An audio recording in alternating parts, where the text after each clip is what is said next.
तो अभी मैं इनके ब्रीडिंग केजेस और ब्रीडिंग बॉक्सेस खोल के आपको दिखाता हूँ कि अंदर क्या सीन चल रहा है इनका ब्रीड का। सुबह सुबह अच्छा, ये वो चीक है जो मैंने आपको बताया था कि हमारा हैंड टेम है। ये पहले ब्रीडिंग पेयर में से है कॉकटेल के।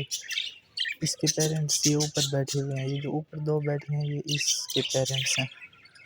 ये इनका बच्चा था लेकिन ये इसे फीड नहीं करा रहे थे, तो इनके दो चिक्स हमने उठा लिए थे। एक हमसे मर गया था और दूसरा ये बच गया है, तो ये माशाल्लाह अब बड़ा हो गया।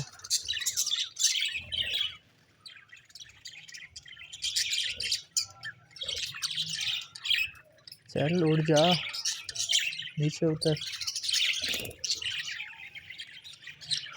तो ये बॉक्स मैं आपको दिखाता हूँ, इसके अंदर एक पेयर की ब्रीड होगी।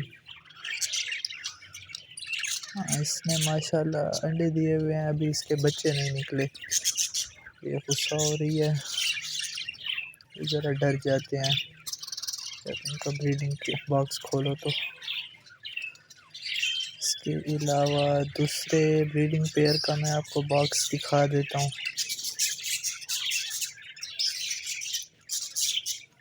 इसके माशाल्लाह ये दोनों बच्चे अब बड़े हो गए हैं, कुछ टाइम पहले इसने ब्रीड की थी। तो फ़िलहाल हम अब केज से बाहर चले जाते हैं क्योंकि ये फिर तंग होते हैं, ज़्यादा देर अंदर रहो तो स्ट्रेस में आ जाते हैं। सर इसको ऊपर नहीं बैठने देते, इससे मारते हैं, ये इसीलिए सारा टाइम नीचे बैठा रहता है। इसके बाद मैं आपको ऑस्ट्रेलियन की दिखाता हूँ कि उनकी डोलियों में क्या क्या ब्रीड आई हुई है।